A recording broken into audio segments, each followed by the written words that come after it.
Did Elon Musk and Scott Bessent get into a fist fight in the White House? Y'all like the video right here and check this out. So I know that the president is zeroing in on this bill. We are in the final 11th hour here as the Senate works through it. But let me start with Elon Musk. Does the president have any plans to speak with him this week? Has he spoken to him yet since this fight? No, he hasn't. And frankly, I don't think the president intends to. The president is very much focused on delivering on his priorities for the American people. And that includes passing the one big, beautiful bill. And I'd like to add that the president shares the concerns of Elon and Senator Johnson about our nation's debt crisis. It's one of the many reasons he decided to run for president in re-election again. And that's precisely why we need this bill to pass and to be sent to the president's desk for signature as soon as possible. Because this bill provides $1.6 trillion in mandatory savings. And when you combine that with the tariff revenue that President Trump's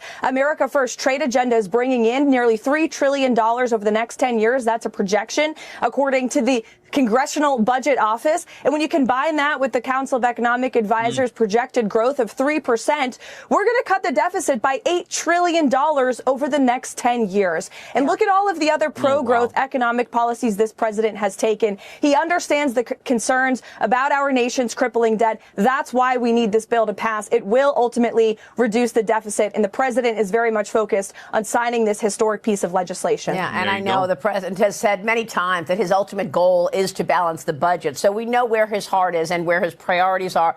But, you know, Karoline, the Washington Post reported after speaking with Steve Bannon that Elon Musk aggressively body-checked Treasury Secretary Scott Bessent in the White House. We're all trying to figure out what happened here and how come this got to this level. What happened? Did he body-check the Treasury Secretary in the White House?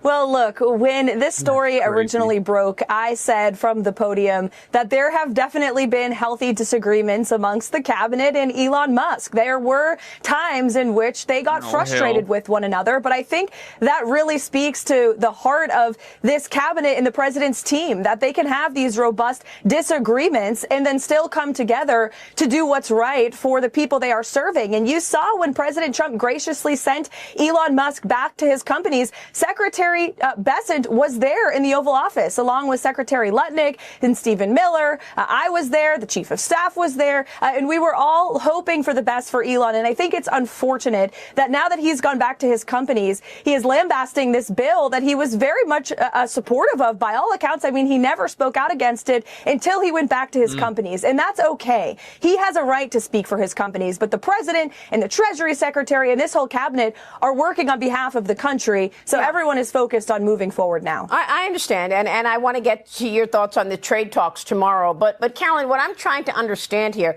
is how rough this got, because the president said that Elon Musk disrespected the office of the president. Now, we know that there was real disrespect in a lot of those X posts from Elon Musk, for sure. But did he actually get physical? Was there a fist fight that he body-checked the Treasury Secretary?